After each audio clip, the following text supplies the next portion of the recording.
नमस्कार दोस्तों, मैं दिनेश परियार और आज हम बात करने वाले हैं बहुत ही महत्वपूर्ण टॉपिक जैन धर्म के बारे में।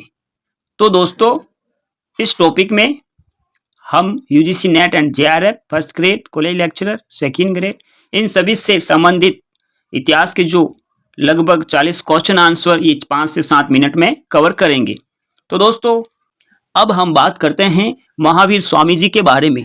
तो जो महावीर स्वामी जी थे वो जैन धर्म के 24वें व अंतिम तीर्थकर माने जाते हैं। दोस्तों, हमने 23 तीर्थकरों के बारे में जो बात की थी, पिछले अध्याय के अंदर हमने पार्श्वनाथ के बारे में बात की थी जो 23वें तीर्थकर थे।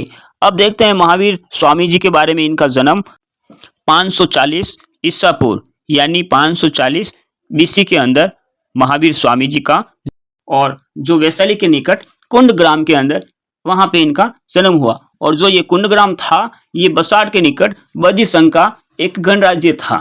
अब देखते हैं कि जो स्वामी जी के जन्मदिन की जो तिथि थी बहुत ही महत्वपूर्ण है। ये तिथि चैत्र शुक्ल 13 को, यानी ये बहुत महत्वपूर्ण तिथि है। चैत्र शुक्ल 13 को जो स्वामी जी की जयंती मनाई जाती है और इस दिन स्वामी जी का जन्म हुआ था। इस दिन जैन धर्म के जो अनुयायी हैं अपने प्रतिष्ठान बंद रख के विशेष रूप से उत्सव मनाते हैं। अब बात करते हैं स्वामी जी को जन्म देने वाले जो महान व्यक्ति थे उनके पिता। अब उनके पिता के बारे में देखते हैं तो सिद्धार्थ इनके पिता थे। स्वामी जी के जो बचपन का नाम था तो इनके बचपन का नाम दोस्तों वर्धमान था।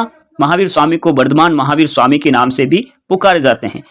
पिता सिद्धार्थ ये वज्जी संघ के इक्ष्वाकु कुल के क्षत्रिय प्रधान थे। तो बहुत ही महत्वपूर्ण ये जानकारी है कि इनके पिता सिद्धार्थ वज्जी संघ के इक्ष्वाकु कुल के प्रधान थे।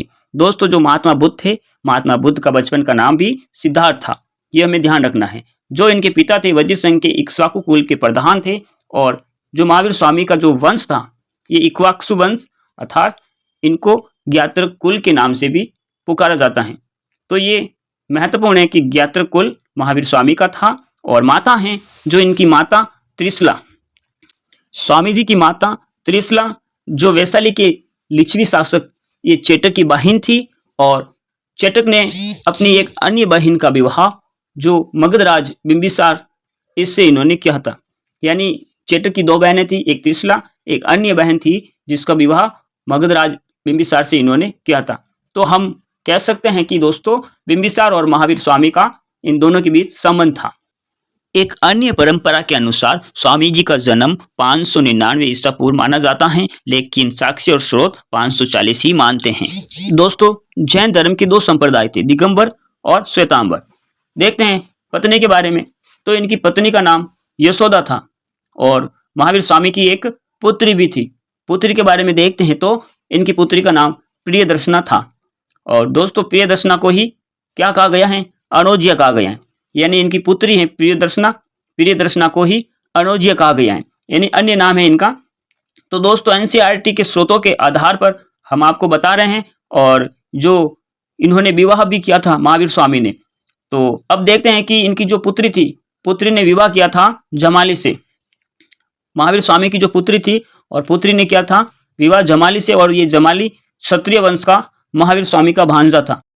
और सर्वप्रथम स्वामी जी का विरोध ही इस जमाली ने ही किया था। और विरोध का जो मूल कारण था ये क्रियामान कृत एक सिद्धांत है, इस कारण इन्होंने विरोध किया था। फिर बाद में जमाली जो स्वामी जी से अलग होकर एक सिद्धांत चलाया था बहुरतावाद, इस कारण फिर अब देखते हैं महावीर स्वामी के बारे में आगे बात करते हैं दोस्तों। तो देखते हैं कि स्वामी जी ने जो अपना ग्रह त्याग किया था, यानी इन्होंने ग्रह त्याग किया था 30 वर्ष की आयु में। ग्रह त्याग के बाद स्वामी जी यति कहलाए। क्या कहलाए? यति। यानी ग्रह त्यागने के बाद में स्वामी जी को यति कहा गया है। बहुत ही महत्वपूर्ण है दोस्तों। जो महात्मा बुद्ध थे इन्होंने जब ग्रह त्याग किया था तो उस समय की घटना को महाविनिष्क्रमण कहा गया है। यह हमें महत्वपूर्ण फैक्ट ध्यान रखना है। अब आगे हम स्वामी जी के बारे में देखते हैं।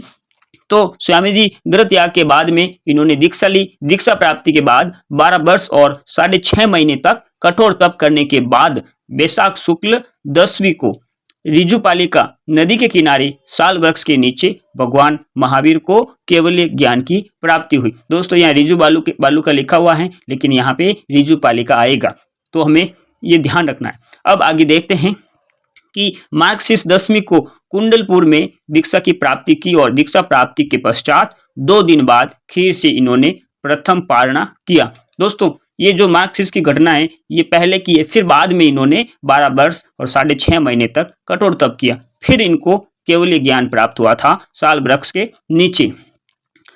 और जो ये केवल्य ज्ञान है जो इनको ही पूर्ण ज्ञान कहा गया है। दोस्तों फिर स्वामी जी को पूर्ण ज्ञान प्राप्त हुआ और पूर्ण ज्ञान की प्राप्ति के बाद स्वामी जी आगे बढ़े और अंतिम समय तक जैन धर्म का प्रचार प्रसार करते रहे। जो पहला उपदेश दिया था ज्ञान प्राप्ति के बाद, ये दिया था राजगृह के निकट विपुलचल पहाड़ी पर इन्होंने ये पहला उपदेश दिया था, और जो बहुत ही महत्वपूर्ण है।